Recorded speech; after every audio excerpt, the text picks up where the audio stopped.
Halo sobat semuanya, jumpa lagi bersama saya di channel Galbito. Oke, di video kita kali ini kita akan mencoba memprediksi lagi MotoGP ya, hasil dari MotoGP. Kali ini berlangsung di seri ketiga, yaitu di kota ya, yaitu Amerika. Oke, di sini kita langsung saja. Saya mau disclaimer dulu.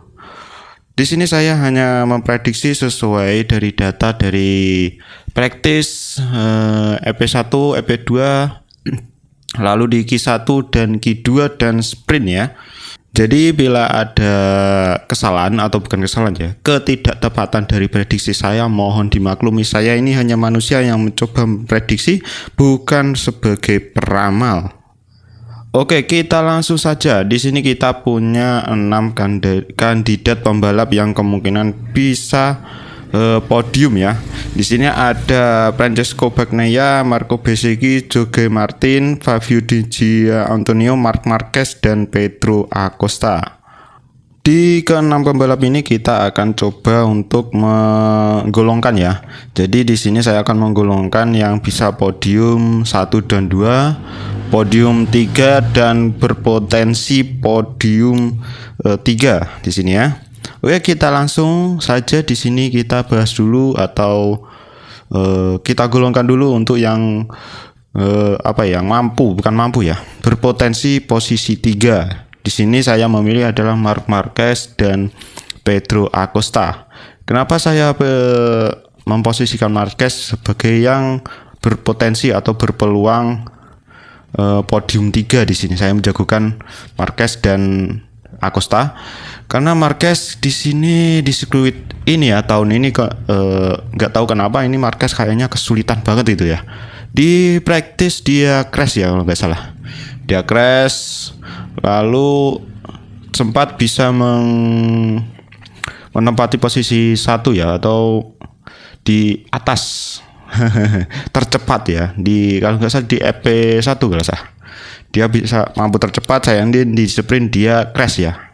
Dia menabrak Di Giannantonio. Sepertinya dia memaksakan untuk masuk, melakukan hard braking, memaksakan untuk masuk dan malah crash high set ya. Low side itu kan belakang kalau nggak salah. Dan saya ini dan lawannya itu adalah Pedro Acosta.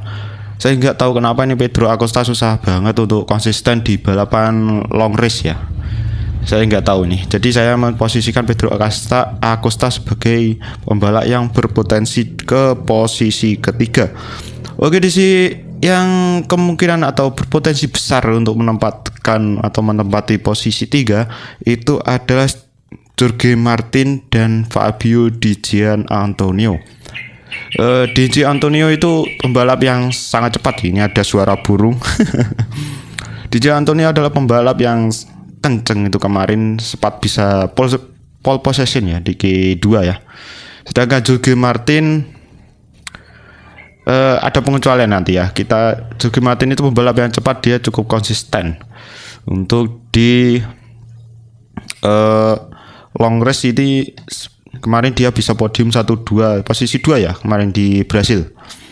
Dan di posisi 1 dan 2 ini ada 2 pembalap yang kemungkinan. Kita langsung bahas ke posisi 1 saja. Posisi 1 di sini ada Marco Bezzecchi dan Francesco Bagnaia. Ini yang berpeluang ke posisi 1 ya, atau podium 1.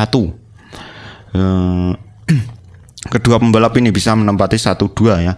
Bisa Bezzecchi, bisa Francesco Bagnaia ya. Jadi Bagnaia kemarin, itu kalau statnya bagus, dia kemungkinan akan menggunakan strategi untuk meninggalkan lawannya ya, seperti di sprint ya. Kalau Bezzecchi sayangnya di sprint kemarin dia crash ya. Walaupun dia sangat cepat ini, dan Bezzecchi biasanya di long race biasanya bakal cukup baik ya. Oke, jadi kita langsung saja. Jadi siapa yang saya jagokan untuk di posisi 1, 2, dan 3? Untuk posisi 3 dulu lah. Posisi 3 dulu saya Francesco Bagnaia sih.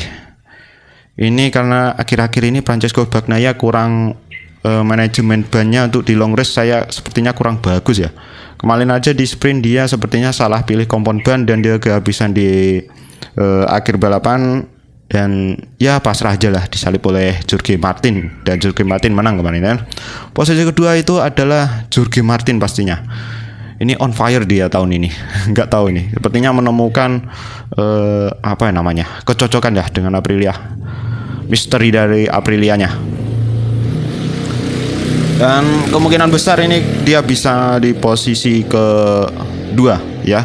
Dan posisi pertama itu Bezzecchi ya. Kalau saya yang kemarin di sprint dia crash ya. Kalau nggak crash di sprint kemungkinan dia bisa posisi satu. Jadi saya menjagokan Bezzecchi karena di seri bukan di seri ya. Di sesi sebelumnya dia cukup konsisten dan cukup cepat juga, walaupun nggak bisa, belum pernah tercepat ya di sesi-sesinya, tapi dia cukup konsisten. Kemungkinan dia bisa nomor 1 ya. Oke, segitu aja untuk video kita kali ini ya. Jadi bila ada salah kata atau salah penempatan ya mohon dimaklumi. Ini bukan ramalan, tapi ini hanya prediksi. Jadi untuk teman-teman, terima kasih sudah menonton video ini.